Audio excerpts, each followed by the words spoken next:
O'zbekiston kasaba uyushmalari federatsiyasi Toshkent viloyati kengashi hamda O'zbekiston yoshlar ittifoqi Toshkent viloyati kengashi tomonidan Nurafshon shahrida rahbar va yosh xodimlar uchrashuvi tashkil etildi. Hozir shu haqda.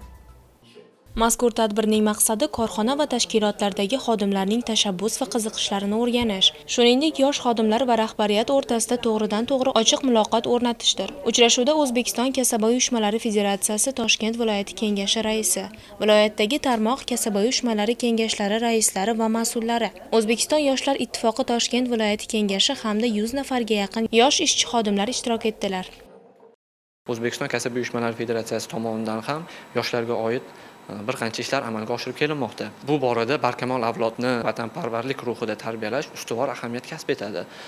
Xususan yosh ishchi xodimlarning mehnatga oid huquq va manfaatlarini himoya qilish maqsadida rahbar va yosh xodimlar uchrashuvi loyihasi ham tashkil etilgan. Ushbu loyiha doirasida korxona tashkilotlarida faoliyat yuritayotgan yosh ishchi xodimlar rahbarlar bilan to'g'ridan-to'g'ri ochiq muloqot qilishadi.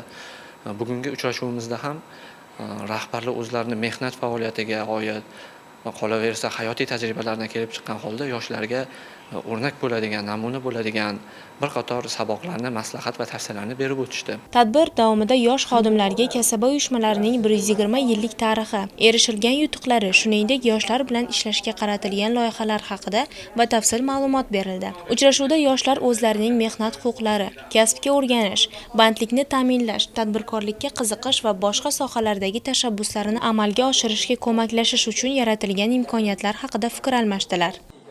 Ushbu uchrashuvdan ko'zlangan maqsad mamlakatimizda korxona va tashkilotlardagi faoliyat yuritayotgan yoshlarimizning ham huquq va manfaatlarini himoya qilish, qolaversa ularning kasaba uyushmalari a'zoligi yo'nalishi bo'yicha ma'lumotlarga ega bo'lishi.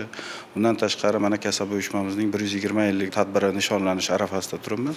Ushbu fursatdan foydalanib barcha yoshlarimiz o'rtasida targ'ibot oyligi ketyapti. Aynan bu yoshlarimiz o'rtasida kasaba uyushmalari va yoshlar ittifoqi bilan rahbarlar uchrashuvini tashkil etishdan asosiy maqsad ham bugungi kunda har bir rahbar yoshlarning muammo va takliflarini eshitishga, qolaversa ularni tashabbuslarini qo'llab-quvvatlashga muhtaram prezidentimiz boshchiligida yoshlarga oid davlat siyosati to'g'risidagi qonunda qarorlarda alohida belgilab o'tilgan.